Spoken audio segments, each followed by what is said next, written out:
Paz de Cristo Jesus a todos, irmãos e irmãs, e a todos aqueles inscritos no canal Momento Cristão.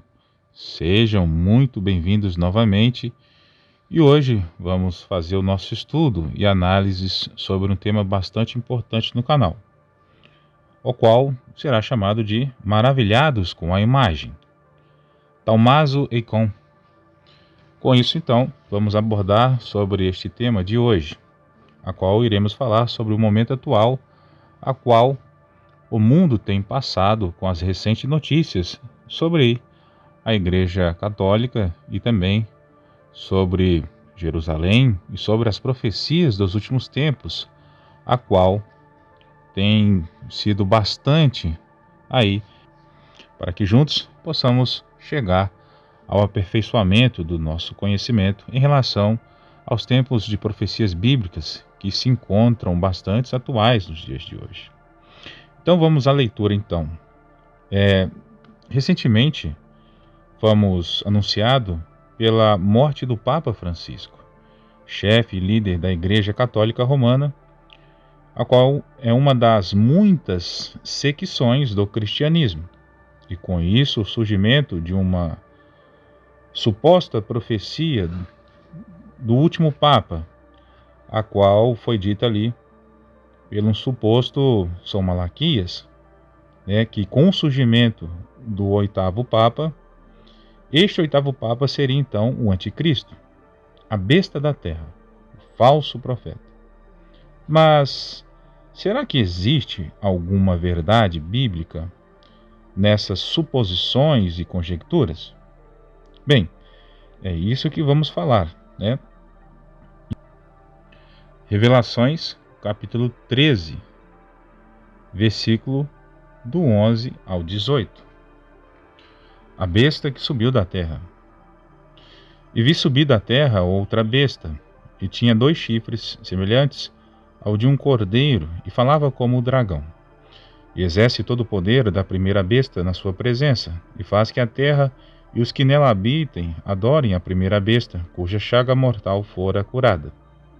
E faz grandes sinais, de maneira que até fogo faz descer do céu a terra à vista dos homens, e engana os que habitam na terra, com sinais que lhe foi permitido que fizessem em presença da besta, dizendo aos que habitam na terra que fizessem uma imagem da besta que recebera a ferida da espada e vivia. E foi-lhe concedido que desse espírito à imagem da besta, para que também a imagem da besta falasse, e fizesse que fossem mortos todos os que não adorassem a imagem da besta. E faz que a todos, pequenos e grandes, ricos e pobres, livres e servos, lhes sejam posto um sinal na sua mão direita, ou nas suas testas, para que ninguém possa comprar ou vender, senão aquele que tiver o sinal, ou o nome da besta, ou o nome do seu nome, ou o número do seu nome. Aqui há sabedoria.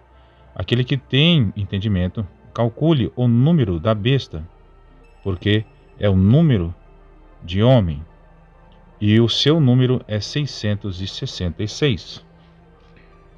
Então é mostrado através do Apocalipse que o oitavo rei é a figura da besta que sobe da terra, né? Então com isso, o oitavo rei fala como dragão, né? Mas a sua aparência é de um cordeiro. Porém, ela, por ser um falso profeta, é ela também o sumo sacerdote do dragão. E como sumo sacerdote do dragão, a besta da terra pode exercer todo o poder da primeira besta, que no caso é o dragão, né? Na forma de uma quimera que tem 4 cabeças de leopardo, uma cabeça de urso, uma cabeça de leão e uma cabeça de dragão, contendo 7 chifres e 10 diademas. Como a besta da terra é também um falso profeta e sumo sacerdote do dragão, ela então mandará construir uma imagem de adoração, na forma de um templo, que faça que todos que olhem para essa imagem se lembrem da antiga glória do dragão, que no caso é a primeira besta, né? mas que recebeu a ferida mortal que Jesus Cristo fez nela com a espada que saía da sua boca, né? Então esse dragão recebeu essa ferida, caiu, né? Então essa imagem, em homenagem a essa primeira besta, né, que é o dragão, na verdade se trata da construção de um templo, onde nesse templo serão feitos novamente rituais de sacrifícios que já não são mais necessários, pois a ferida da espada que a primeira besta recebeu faz com que o seu lugar de adoração fosse destruído e destituído dos céus, né? E nem mais se achava esse seu lugar de adoração nos céus, né? Permanecendo apenas agora o verdadeiro sumo sacerdócio de Jesus Cristo, como único e suficiente para todo sempre e toda a humanidade existente da terra. Porque o sumo sacerdócio de Cristo não é o plano B de Deus, mas sim o plano original. Porém, o falso profeta, ele vai querer trazer aí de volta, né, o velho rito e local de adoração ao dragão, com a criação de um templo, onde novamente será exercido sacrifícios de animais, novilhos, cordeiros e bodes. Aqueles que seguirão o falso profeta usarão sobre suas cabeças e mãos a imagem de um cubo, que é a imagem reduzida do templo da besta, colocando sobre suas testas e adorando no templo, tendo elas em forma de cubo, né? De fato, é uma imitação do verdadeiro cubo de Deus, que é a Nova Jerusalém, né? Porém, está sendo usado aqui por Satanás, adversário, né? Por isso, o número do seu nome é 666, pois é como se fosse um alinhamento de 3 cubos. O primeiro templo, o segundo templo e agora o terceiro templo. Vamos, então, para que vocês possam ver, vai ser feita então aqui a leitura em Apocalipse, capítulo 17. E veio um dos 7 anjos que tinha as 7 taças e falou comigo, dizendo-me: Vem e mostrar-te-ei a condenação da grande meretriz, que está sentada sobre muitas águas, com o qual se prostituíram os reis da terra, e os que habitam na terra se embebedaram com o vinho da sua prostituição. E levou-me em espírito a um deserto, e vi uma mulher assentada sobre uma besta de cor escarlata, que estava cheia de nome de blasfêmias, e tinha 7 cabeças e 10 chifres. E a mulher estava vestida de púrpura e de escarlata, adornada com ouro e pedras preciosas e pérolas, e tinha na sua mão um cálice de ouro cheio das abominações e da imundícia da sua prostituição. E na sua testa estava escrito o nome: Mistério, a grande Babilônia, a mãe das prostituições e abominações da terra. E vi que a mulher estava embriagada do sangue dos santos e do sangue das testemunhas de Jesus. E vendo-a, eu maravilhei com grande admiração.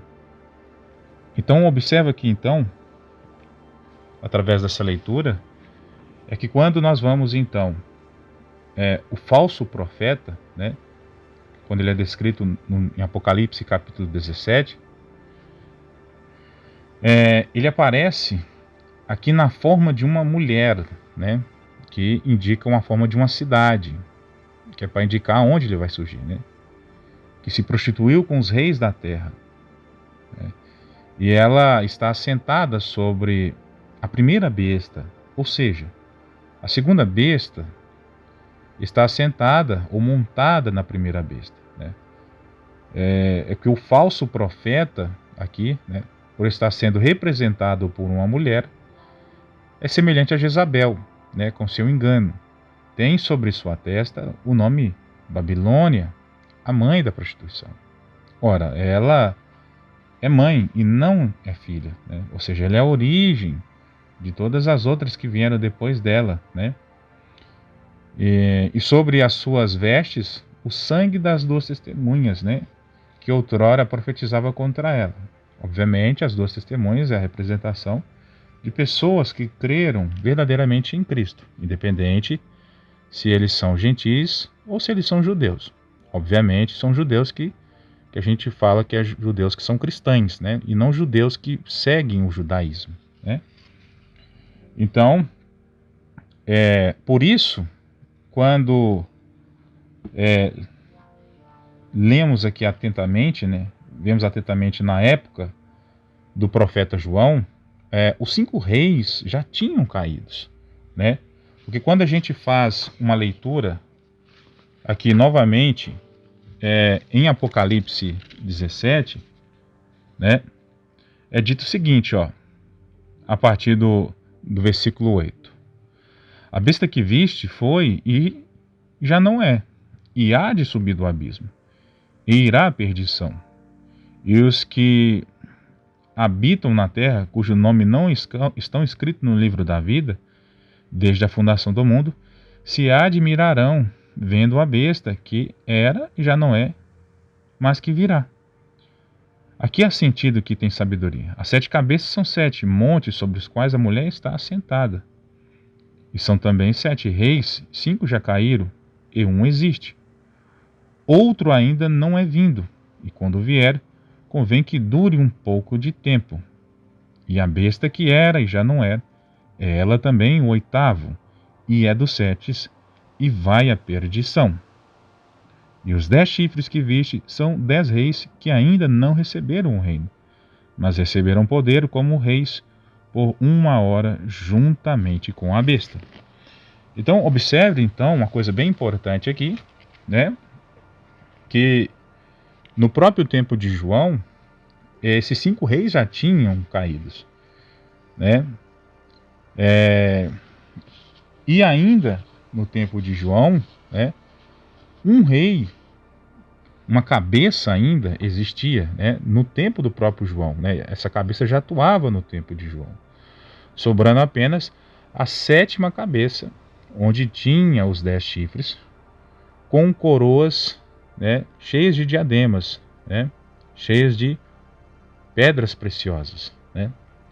Pois a única cabeça que não é do tempo de João, no tempo que ele recebeu a revelação, né, é justamente a 7ª cabeça, com seus 10 chifres. Logo então, se observarmos, a gente passa a concluir que o 8º rei, ou falso profeta, e sumo sacerdote do dragão, não está associado a nenhum momento com os papas, mesmo que de fato a Igreja Católica Romana se encontre em apostasia atualmente. O falso profeta ou o 8º rei não virá de lá. É preciso compreender isso, né? Porque isso é apenas uma cortina de fumaça, pois a Bíblia nos fala que as 2 testemunhas, elas são mortas na praça da grande meretriz, aonde o seu Senhor foi crucificado. Então, essa é uma indicação crucial para sabermos quem será a grande meretriz, quem vai estar atuando como falso profeta sobre toda a terra. Uma mulher com o espírito de Jezabel, uma religião com o espírito de Jezabel, né? Que vai, então, querer ofuscar o sumo sacerdócio de Cristo, né? Então, por isso, então, que capítulo 17, né, de Revelações, nos é dito, no verso 11, que o 8º rei procede da 7ª cabeça, né, com os 10 reis. E reinarão por 1 hora profética, pois a besta era o dragão, essa primeira besta, com o seu espírito, né, atuará sobre os filhos da desobediência, a qual não creem em Cristo Jesus como sumo sacerdote, mas preferem levantar novamente uma imagem para que possa crer nessa imagem, a qual eles querem até hoje, através da cidade, né, do templo e de seu sumo sacerdote, proclamando blasfêmias ao dizer que o sumo sacerdócio de Jesus Cristo não tem mais validade ou nunca teve validade para eles. Isso é blasfêmia contra a aliança de Cristo e contra os céus, né? Por quê? porque a aliança de Cristo é ela que é a verdadeira e perpétua para todo sempre, né?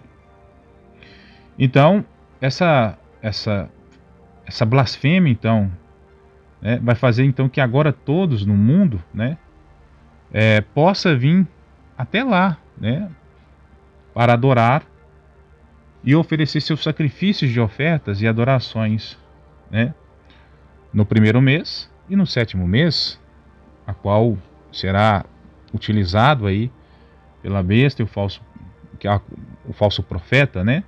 A segunda besta, o falso profeta, o sumo sacerdote ali do dragão, né? E em qual cidade, né? Ou seja, em um gigantesco cubo que imita a imagem cúbica da Nova Jerusalém, né? Mas que não é a Nova Jerusalém, mas que na verdade é Agar disfarçada. Sim, Agar, né, com seus filhos, Egito, escravidão, atraindo os filhos de Sara, a qual é livre, é a Jerusalém do alto, né, para que possa então ir para a perdição, né, da Jerusalém de baixo, que novamente, como a Bíblia diz, e como está descrito em Apocalipse capítulo 18, do versículo 16 ao 19, né, onde eu vou fazer a leitura, o que vai acontecer então com todos aqueles que vão ali adorar nessa cidade, e quando chegar novamente a ira de Deus sobre ela, o que acontecerá, como está escrito então em Apocalipse capítulo 18, versículo 16 até o versículo 19, onde diz: E dizendo, ai, ai, daquela grande cidade, que estava vestida de linho fino, de púrpura, de escarlata, e adornada com ouro e pedras preciosas e pérolas, porque numa hora foram assolados tantas riquezas, e todo o piloto, e todo o que navega em naus, e todo o marinheiro, e todos os que negociam no mar, se puseram de longe, e vendo o fumo do seu incêndio, clamavam dizendo, que cidade é semelhante a esta grande cidade? E lançaram pó sobre as suas cabeças, e clamaram, chorando e lamentando, e dizendo, ai, ai, daquela grande cidade, na qual todos os que tinham naus no mar se enriqueceram em razão da sua opulência, porque numa hora foi assolada. Como nós sabemos, isso aconteceu, né, no ano 70. Mas, por causa da desobediência dos filhos de Agar, novamente acontecerá, porque está escrito nas profecias. Então, espero que vocês tenham gostado, né? E se você gostou, né, compartilhe o vídeo para que o canal possa crescer. Se você não entendeu, assista esse vídeo novamente, para que o seu conhecimento possa ser aprimorado. Deus os abençoe em Cristo Jesus. Amém.